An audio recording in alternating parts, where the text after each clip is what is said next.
J'ai parlé de la lingua impetuosa. Je n'ai fait que l'évoquer. Son rythme jette en bas toute idée de dissertation à ce sujet. Mais je ne puis l'évoquer mieux qu'en m'appuyant sur un mot étrange, dont je sais qu'il ne lui est pas inconnu. Je le crois présent dans ses cadences signifiantes, même lorsqu'il ne s'écrit pas. Non sans humour, je dirais que c'est une espèce de réserviste de l'ombre, ayant toujours bon pied, bon œil, sans cesse prête au combat pour une meilleure pugnacité des textes. Il s'agit de donc. Donc, il s'agit de donc.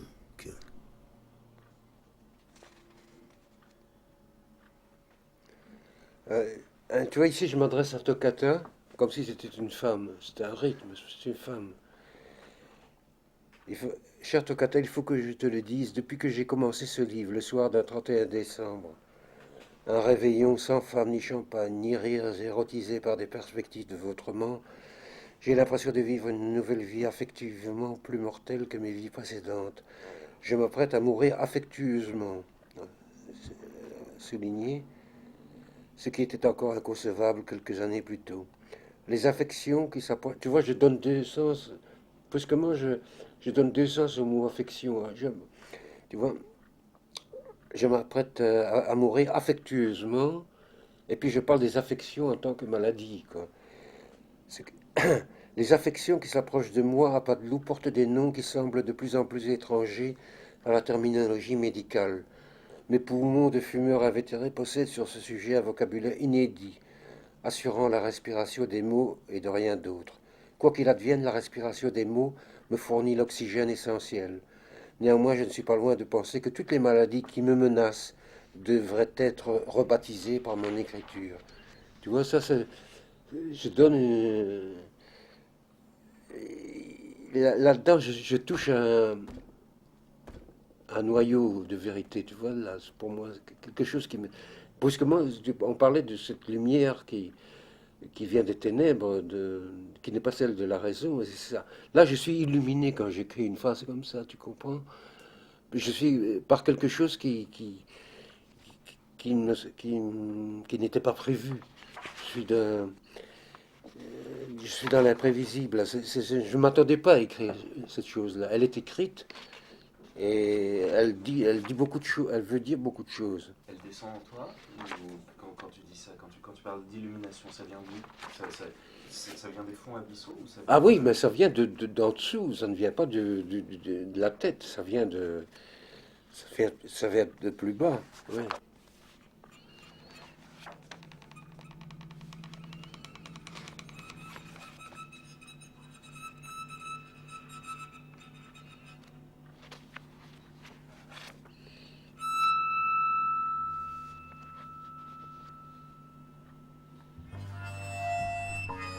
Donc, il s'agit de donc. Ce mot ne paie pas de mine. C'est un monosyllabique d'obscure extraction latine. Mais dans un rythme verbal, il vaut son pesant de percussions sonores et galvanisantes. C'est dans un de mes ouvrages, Balle dans la tête, qu'il m'apparut pour la première fois dans toute son inéluctabilité. Je le vis s'emparer de mon style, en prendre la tête pendant quelques pages, le relancer dans je ne sais pas quelle bataille narrative qui n'était pas gagnée d'avance, rongée par le doute. Ce donc n'était pas la pièce maîtresse de quelque procédé littéraire. Il ne pouvait l'être, vu qu'il s'affirmait lui-même comme un mot impensable, n'ayant pas pour rôle de préparer la pensée à dire ceci plutôt que cela, mais de l'empêcher de croupir, comme croupissent les pensées quand le corps finit par les lâcher, faute d'une attention suffisante de l'esprit à ce que ce corps lui dit de vital et de fondamental. Donc,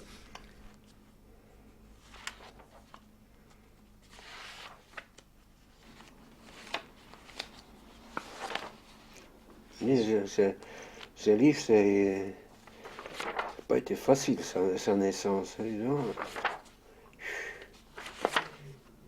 qui me pose plus de problèmes que tous les autres.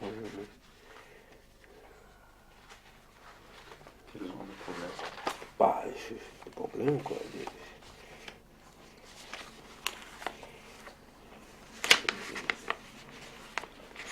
Tout le problème, c'est de donner de la justesse à la fureur, quoi. Bon. Il y a cette fureur qui me fait écrire comme ça et qui m'oblige à écrire ce que j'écris, mais en même temps, il y a une exigence de sens, une exigence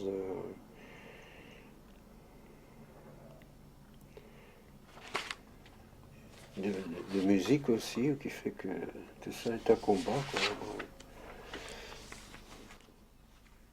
Donc n'est pas quelqu'un que l'on peut mobiliser comme ça à tout propos. Il ne répond qu'à une exigence des profondeurs. En quelque sorte, c'est une sonorité aristocratique, d'une brutalité de chevalerie stylée. Elle qui ne se laisse pas écrire à tire-larigot, elle pose ses conditions. Sinon, elle en perdrait de son sens, de son instinct. Parfois je la ressens comme un contenu sans contenant, une force interne et inouïe, privée d'appellation. Elle agit sur le corps verbal par intonation, résonance, se suffisant à elle-même, distribuant discrètement leur violence par petites touches dans l'écriture en mouvement. J'écris intérieurement, donc je me relis intérieurement. Et alors je sens, quand il y a un couac, il me manque un mot. Il existe, mais il est bloqué quelque part. Il n'a pas envie de surgir, il n'a pas envie de naître, il n'a pas envie de participer à l'aventure verbale. Et alors je cherche. J'ai le sens, mais je n'ai pas la musique du sens.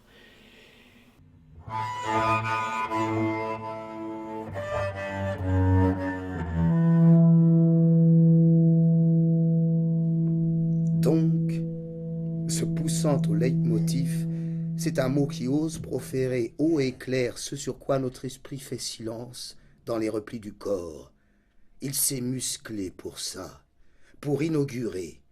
À l'écoute de ce donc, dans tous ses états, une ouïe fine pourrait percevoir une démarche dansante qui aurait le sens, sans en avoir la culture, de ce que le penseur entendait par philosophie à coups de marteau. Aux coups de marteau, j'ajoute les coups de rein. J'écris, je pense à coups de rein. La comparaison s'arrête là. Nous savons bien qu'en l'occurrence, c'est la nature des obstacles qui fait la différence entre les démolitions.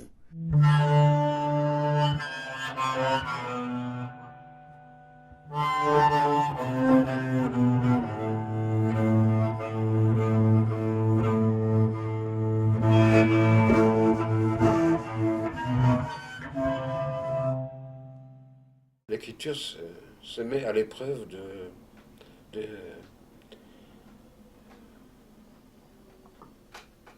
de l'accident.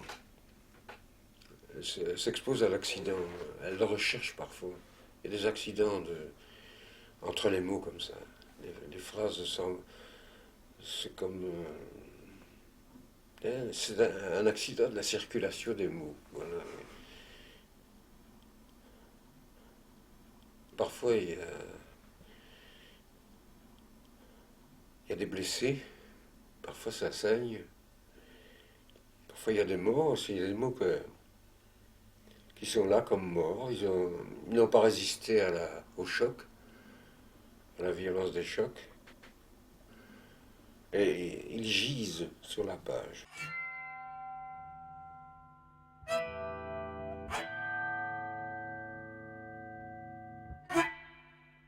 Ma respiration et celle des mots, c'est la même. Bon. Et quand ma respiration est rauque, mes mots ont la respiration rauque aussi. Voilà. Bon.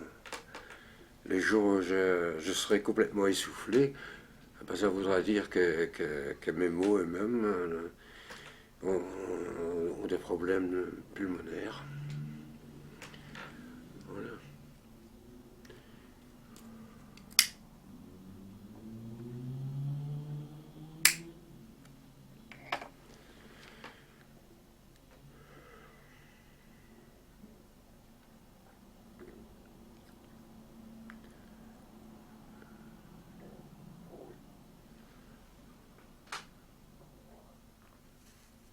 Moi, j'ai des poumons délabrés, j'ai des poumons de fumeur.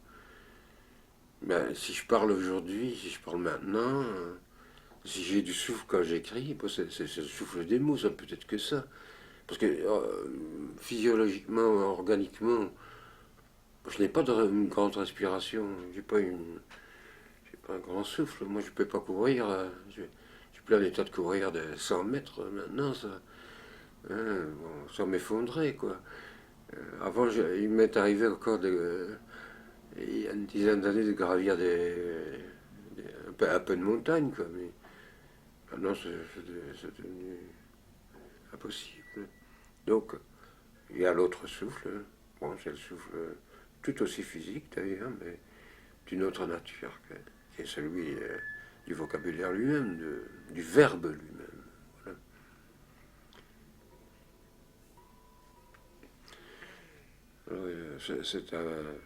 Le verbe fait des trous dans les poumons, tu comprends? Et il évacue l'air par là, par les trous qu'il fait dans les poumons qui sont en mauvais état, ben, il les trouve. C'est ainsi que j'arrive à conserver mon écriture rythmique. Donc, je bois. Donc, je ne cesserai onc de boire. Donc, j'écris. Donc, je ne cesserai onc d'écrire. Donc, j'écris, mais en dépit de l'enfant que je fus. Donc, l'enfant que je fus ne tient guère de place dans ma conscience d'homme et d'écrivain. Donc, puisque je ne me tourne jamais vers mon enfance, tout laisse à penser que je me suis tourné vers l'avenir. Donc, c'est faux, étant donné que je n'ai écrit que dans et pour l'instant. Donc, j'ai écrit dans l'oubli du passé le sacrifice de l'avenir. Donc, tu as tendu ton fil entre deux vides, le vide d'hier et le vide de demain. Donc, tu n'as de vide qu'aujourd'hui, qui demain sera le vide de la veille. Donc, tu tombes, ou tu vas tomber de ton fil.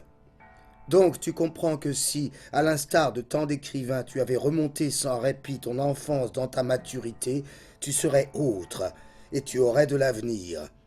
Donc, tu serais moins malade. Donc, une des causes possibles de ton piteux état, c'est d'avoir dans ta course éperdue à l'instantané semé ton enfance. Donc, comme tu vois, semer ici ne veut plus dire féconder, mais son contraire, se débarrasser d'eux. Donc, tu portes en toi le poids d'une enfance muette.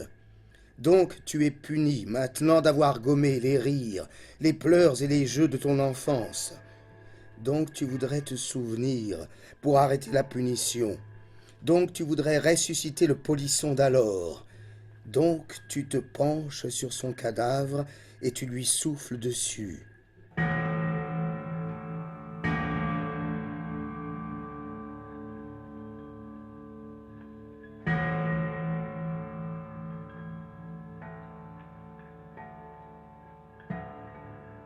Et quand je voyais mon père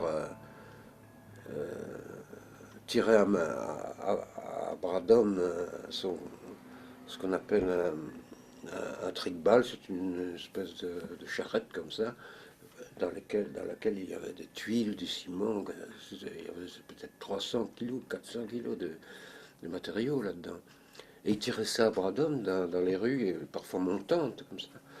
Et c'était quelque chose ça m'a, je me suis posé beaucoup de questions. Et dans ces questions que je me posais, il y avait de la révolte, une obscure révolte. Je me disais, c'est pas admissible, ça.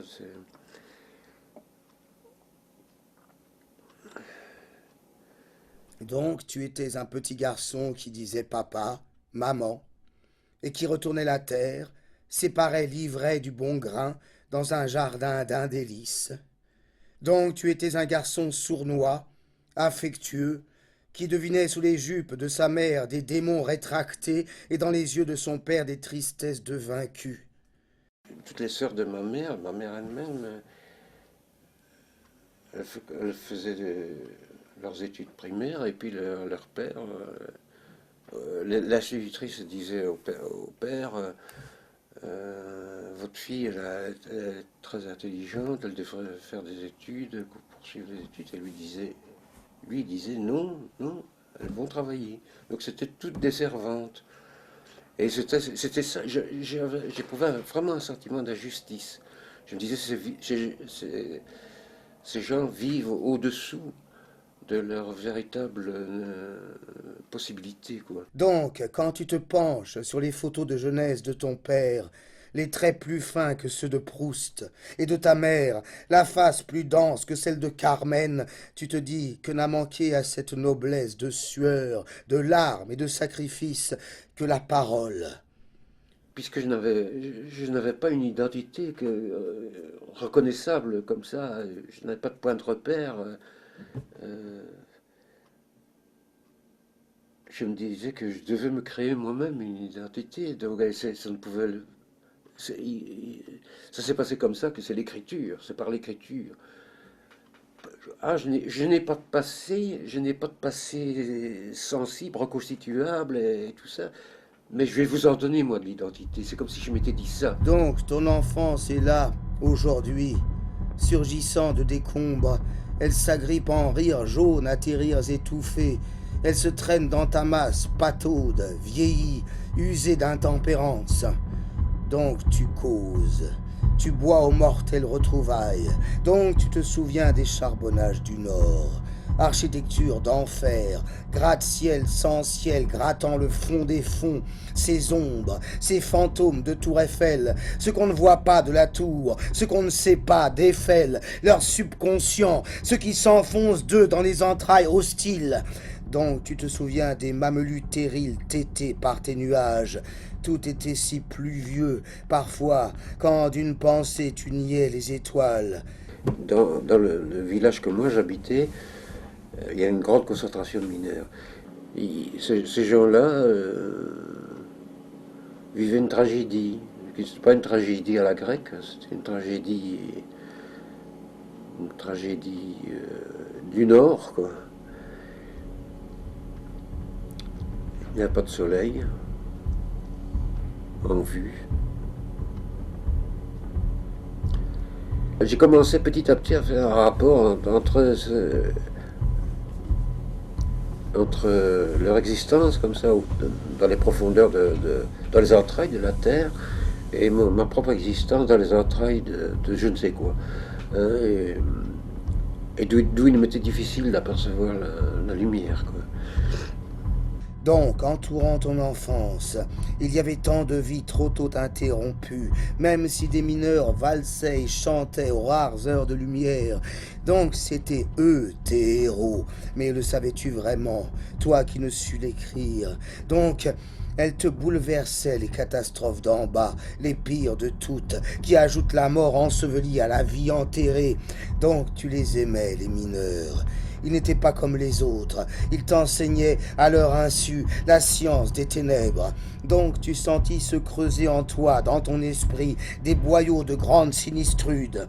Donc un jour tu finis par déceler dans le réseau compliqué de tes galeries mentales la présence du grisou.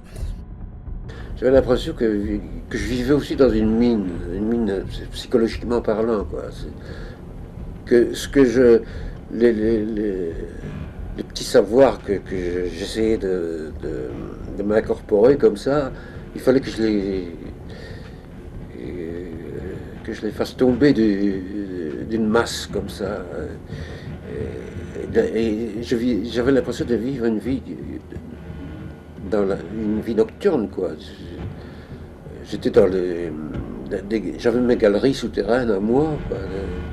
Donc tu extrayais le minerai verbal. Donc tu cognais sur l'obscur vocabulaire. Donc parfois tu te retrouvais devant un éboulis de mots, tu sais, celui qui forme un gros tas sonore que la raison ne peut entendre. Donc tu étais seul, dans ton fouillis de veines et de filons sensoriels, avec tes faux chevaux sans regard, tes berlines imaginées, ton pic irréel et ta pauvre lampe d'autodidacte, tes grands yeux d'anthracite.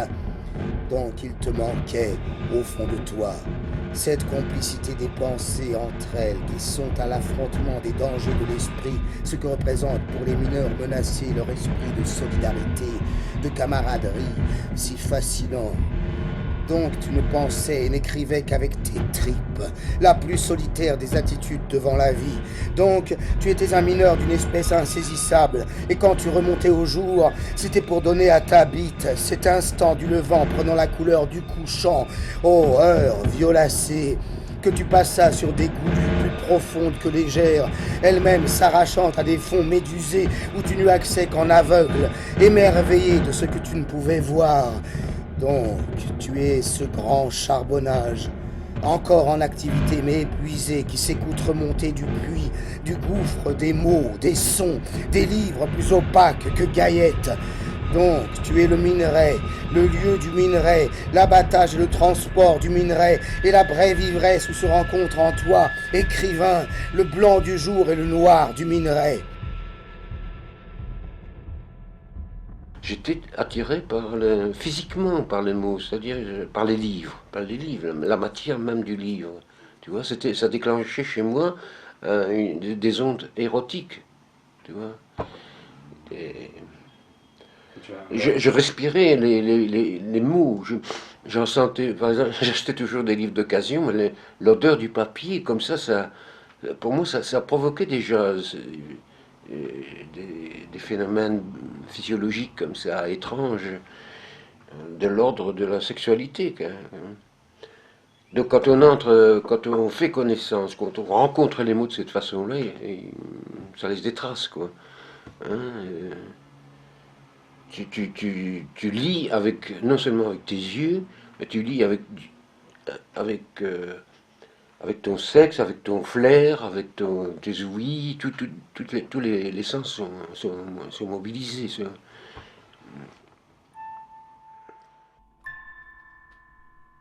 Toutes les femmes, tous les hommes ont un don en eux, une énergie brève, tenant en un son, mais pouvant s'allonger indéfiniment, par percussion et répercussion, insistante, peut-être libératrice de l'être.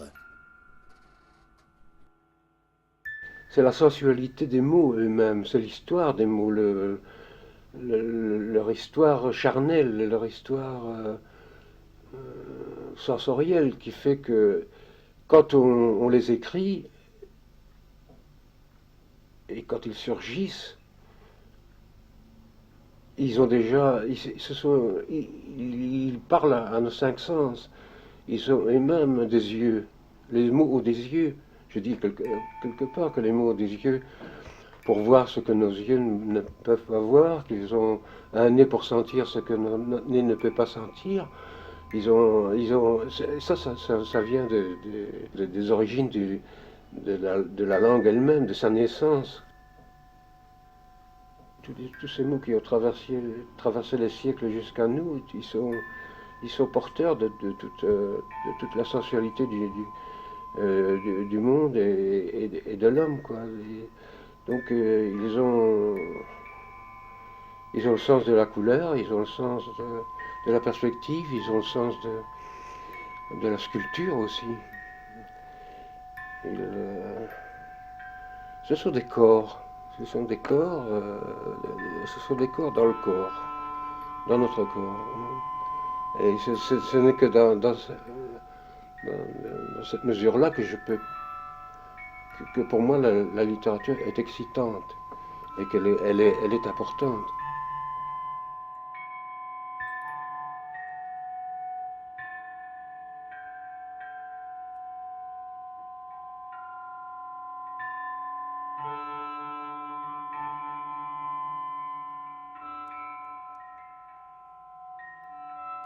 Le donc me tient debout, en posture d'ébranlement. Contre la résignation, il tient parfois le rôle, encore bien mystérieux à mes yeux, d'un coup de sang, en avance sur mon temps d'écrire. Et soudain, c'est beau. Sur la page, ce coup de sang d'un mot, en l'occurrence, donc. C'est comme si la page elle-même en perdait de sa pâleur, de ses blancs. Elle entraîne alors l'acte d'écrire dans une espèce de sursaut intrépide, empourprant tout ce qu'il touche, y compris le sens que je cherche à ce donc, lequel me fait l'effet brusquement d'agir en saignant psychologue. Lorsque donc disparaît comme mot, on peut penser qu'il persévère comme levier, puissance de soulèvement imprononçable. Au fond, c'est un rythme, avant que d'être un terme, un élément parmi d'autres du lexique ordinaire. Je crois que ce n'est qu'en cas d'urgence qu'il prend place, comme mot, dans le corps textuel. J'étais en grand besoin d'assertion, d'affirmation, de oui. Il l'a bien compris et du même coup, il se montre, il s'écrie, c'était urgent. Parfois, j'ai l'impression qu'il m'est envoyé par une ivresse ancienne, du temps où les paroles se buvaient aux mamelles des bacchantes et se pissaient par les méas des faunes. On ne sait jamais et inattendu que...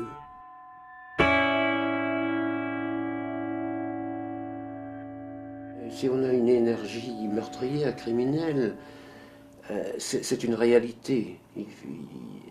Mais seulement, la première des questions à se poser, est-ce que cette énergie-là, qui peut me conduire au nihilisme, est-ce qu'il n'est pas possible d'en garder l'intensité, la force, et de l'affecter à d'autres tâches que celles. L'art nous attend, la beauté nous attend elle attend cette énergie-là. Mais c'est ce qui m'a probablement contraint, m'a rendu en tout cas indispensable de donner la parole aux instincts, quoi. Parce que ce n'est qu'en leur donnant la parole que je peux savoir ce qu'ils ont envie de faire ou de ne pas faire. Si ça va dans le sens du bien, si ça va dans le sens du mal, si ça va dans le sens de la créativité ou de la décréativité. Et ce travail, je ne pense pas qu'il ait été beaucoup entrepris de donner la parole aux instincts. Tu vois, je pense que les instincts sont cette part de nous-mêmes qui attend une parole. C'en est assez de les considérer comme des aveugles de naissance. Ils ne sont pas aveugles de naissance, ils sont en attente d'un éclairage. Et cet éclairage ne peut venir que du langage. Soudain, je t'écris une lettre. Oui, c'est cela, une lettre. Donc, je t'écris cette lettre. Oui, c'est bien cela, cette lettre. Donc, je t'écris cela qui est une lettre. Donc, je vais te l'écrire si ce n'est déjà fait. Donc, je t'aime, dit la lettre. Donc, elle dit que je t'aime, cette lettre. Donc, j'écris une lettre qui te dit que je t'aime, une lettre qui ne peut que le dire. Donc, j'écris une lettre qui ne peut que dire ça. Donc, J'écris une lettre qui ne peut dire autre chose que ça, alors qu'il y a tellement de choses à dire sur ça et à côté de ça. Donc, je peux encore écrire une lettre ne sachant que dire l'amour, alors qu'il existe tant de mots qui, dans les lettres que je n'écrirai sans doute jamais, sont de nature à dire le contraire. Donc, dis-moi que quand tu liras cette lettre que je t'écris, te sautera aux yeux cet amour. Donc, le jour où tu recevras la lettre qui écrit l'amour que j'ai pour toi et seulement cet amour, dis-toi que c'est très bien ainsi, et soupire. S'il y a une lumière possible sur cette terre, pour moi, c'est de l'écriture qu'elle doit me venir, de l'écriture et des instincts. Hein. Et ça, c'était le grand pari de ma vie, c'est que les instincts qui ont été considérés immémorialement comme des ténèbres, ça finissent par produire leur propre lumière dès l'instant où j'écris avec où mes instincts m'écrivent et où j'écris avec eux et où ils ont la parole. Dès l'instant où ils obtiennent la parole, toute une vie peut en être transformée. C'est là que se passe tout ce qu'on peut imaginer de m'attribuer de mystique. Comme ça, mon sens du sacré, il est là. Il est là. J'ai privilégié une pensée de sainte Thérèse d'Avila. Alors, 1. Je suis entre tes mains, Seigneur, tends-moi, sinon je pourrirai. 2. Ne me tends pas trop, Seigneur, je me briserai. Tends-moi tant que tu veux, Seigneur, et que je me brise. Et là, c'est énorme, en quelques mots comme ça. Elle peut résumer ce que devrait être parfois dans notre vie, par exemple, la passion d'exigence, la passion d'aller jusqu'au bout de ce qu'on croit être une vérité, ou hein, cet arc, cette notion de l'arc, de cette tension de l'arc, c'est quelque chose qui peut habiter n'importe quel esprit agnostique ou incroyant ou athée, quoi. Donc, que faire désormais du corps de ce livre, du corps de cette lettre, emportés tous deux dans un rythme qui nous emmène on ne sait où et que ne peuvent soutenir nos corps à nous? Donc, il serait bon que nous oublions cette lettre et ce livre, qui ne devrait être là que pour prouver combien je t'aime mieux que tu ne peux l'imaginer, et bien que ce mieux puisse parfois me composer aux yeux des blasés le visage régressif de l'idiot, de l'ahuri. Donc, en ce moment, je me jette, poète transi, sur toutes les merveilleuses empreintes de toi qui me mirent dans la nouveauté de croire qu'il n'y avait de bonheur possible que dans ta vie de femme aimante se sentant aimée éperdument par toutes les fibres d'un poète. Donc, je me jette sur toutes ces couleurs de toi grâce auxquelles je pus voir un jour m'apparaître dans la nuit le premier tableau du bonheur jamais peint. Donc, je me jette, homme disséqué d'amour, sur tous les signes de gaieté, de fraîcheur, de joie spontanée et indémodable dont si souvent tu m'emplis le cœur. Donc, je me jette sur les beautés de nos accords. Mais comment aussi ne pas voir que tu ne veux pas souffrir de cet amour, alors que, de mon côté, j'en accepte la souffrance, pour peu que cette souffrance soit un mal nécessaire à son accomplissement. Donc, j'ai peur que tu n'étouffes dans la maison amour, et que, de ce fait, tu ne t'inventes un château où l'amour entrerait au gré de ses besoins en fortification et en douve. Donc, je voudrais sortir l'amour de tout cela qui nie la souffrance, et bien que nous devions à tout prix éviter les blessures inutiles. Donc, si j'ai parfois le tort de m'insurger contre celles de tes pensées que je crois mauvaises pour notre amour, tu as toujours le tort de penser que c'est pour te faire souffrir d'amour que je m'insurge. Donc, oui, je t'aime. Il m'arrive souvent de rencontrer des gens qui sont croyants et qui m'ont envie d'avoir ce souffle-là. Ils voudraient bien, ce sont de petits croyants, ils sont tièdes, ils sont mous. Alors ils me disent, ils ont conscience de ça, c'est tout à leur honneur d'avoir conscience de ça. Et alors ils voudraient bien me confisquer mon souffle à boire. Ils voudraient bien injecter de mon sacré à moi qui n'est pas leur dans leur sacré à eux. Mais ça, c'est. Je me souviens d'une réflexion que m'avait fait un curé. Je lui avais dit en souriant comme ça, un peu cyniquement, est-ce que vous croyez que vous qui avez jeté un coup d'œil sur mes livres comme ça, est-ce que vous croyez que je gagnerai le paradis un jour? Et il m'avait répondu, écoutez, je peux vous dire une chose, Dieu n'aime pas ni les froids ni les tièdes. Alors, c'était une façon pour lui de me dire, mais vous avez votre chance. Donc, oui, je t'aime. Pour tous les visages du bonheur dont tu as su illuminer le mien, mais lorsque l'un d'entre tous ces visages s'assombrit, c'est ainsi que notre bonheur semble sombrer en totalité. Donc, je devrais m'employer à faire que ton bonheur n'encourt nulle souffrance, même si le mien s'accommode d'en éprouver.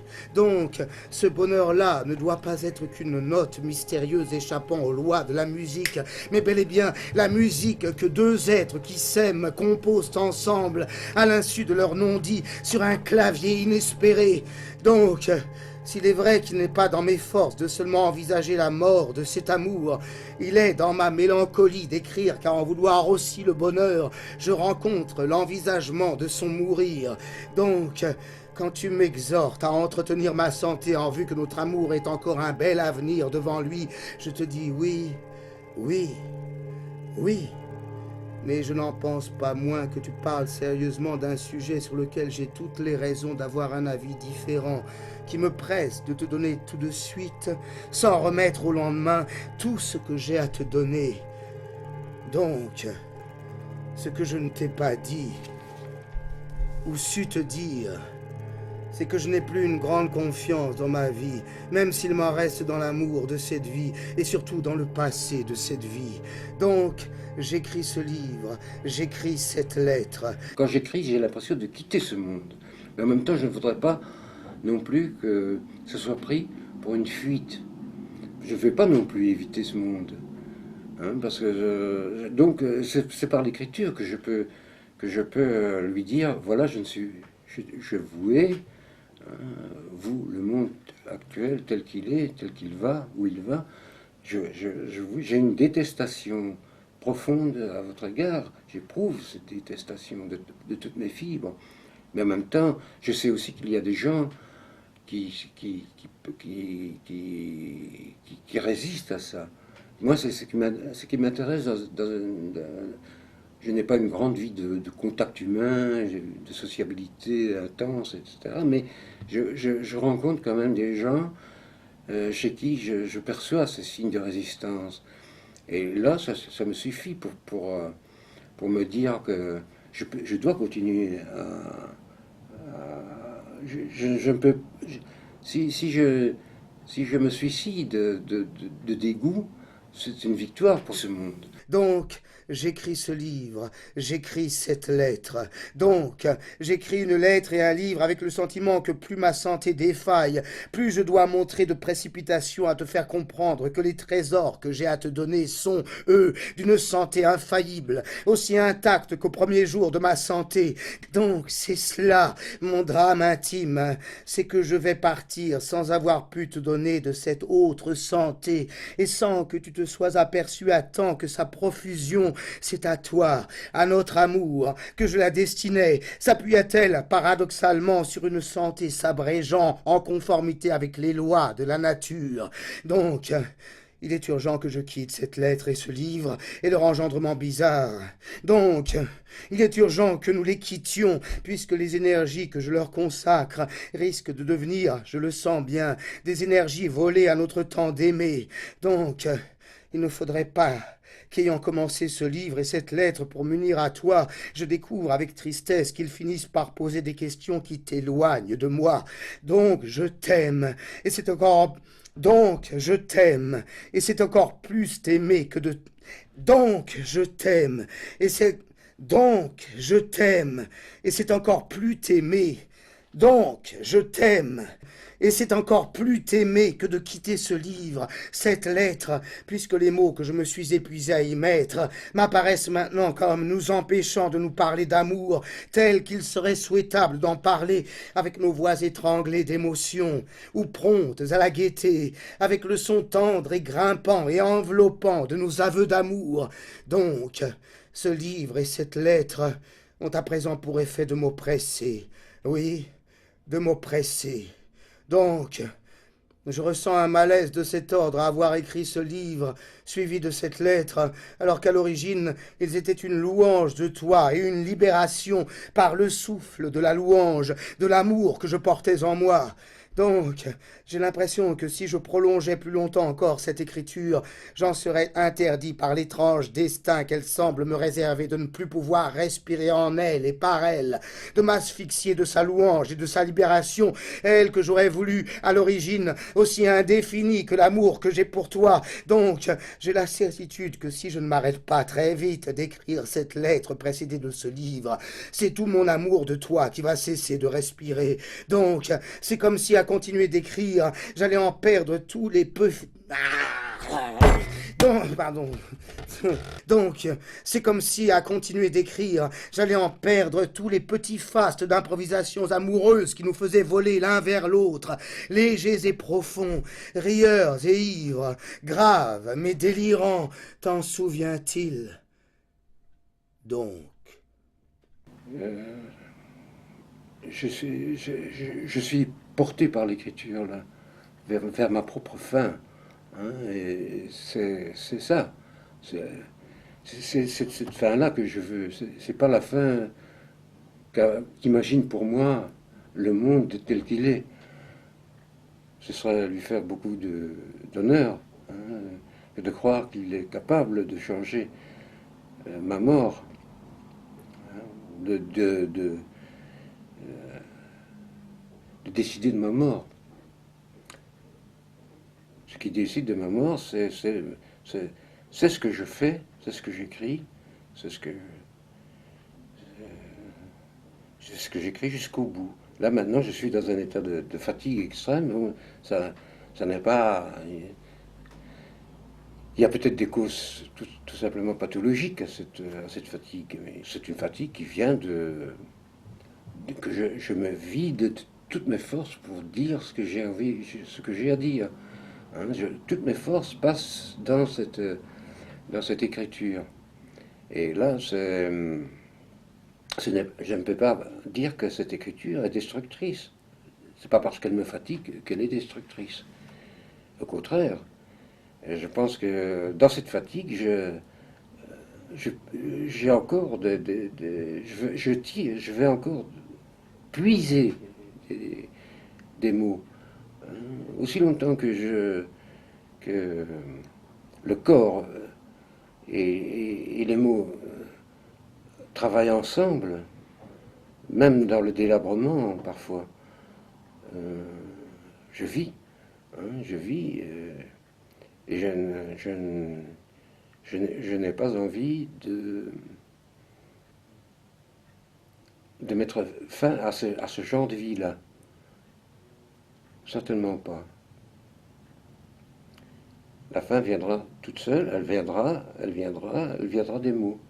Donc, maintenant ce livre, cette lettre, je les regarde s'éloigner, emportés par le mouvement sans fin, façon océanique, des choses déjà dites sur l'amour, ou encore muselées, mortelles ou immortelles, sordides ou sublimées. Soit, de préférence à donc. Je m'en vais de cette lettre et de ce livre, mais les perdrons-nous de vue? Soit. Nous restons sur place. Au vent mutin, nos âmes s'abandonnent, et ma caresse sur toi m'absout de mes fautes récentes, têtues, et de mes anciennes, gravées. Soit. On se touche comme à l'aube des attouchements. On se baise comme au matin des premières noces. Soit. Il est vrai qu'écrire sans s'interrompre jusqu'au vertige, c'est pour moi, je me connais bien, m'approcher d'un monstre de sagacité, de cette sagacité qui peut faire tant de mal aux croyants sans l'amour. Soit. C'est au nom de cette croyance que je donne un coup d'arrêt à ce livre, à cette lettre, que je les éloigne, et bien que l'on ne puisse parler à leur sujet d'une écriture en voie de sagacité monstrueuse, mais elle n'est plus à exclure. Elle est capable de tout, le verbe oraculaire. Si on me demandait un jour, avez-vous un regret dans la vie, c'est de ne pas parler des arbres, c'est de n'avoir pas parlé des arbres. Leur aspect convulsif, c'est quelque chose qui me parle, qui parle à ma pensée, à mon attitude devant la vie. Et en même temps, il y avait cet exemple qui me donnait, cette leçon qui me donnait de résistance au temps et cette volonté de toujours produire, même des petites feuilles, quoi. Continuer à produire. Il y avait une branche parfois, une seule branche avec des feuilles. C'était, pour moi, c'était matière à une réflexion sur la vie, sur le destin. Et, ouais, où est la sève là-dedans? Et pourtant, il y a de la sève. C'est ça le point. C'est ça qui est extraordinaire. La sève continue.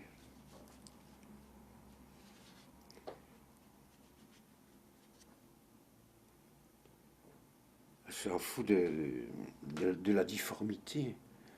Euh, L'important n'est pas l'harmonie, ni la difformité. C'est d'exister à travers tout, quoi. Et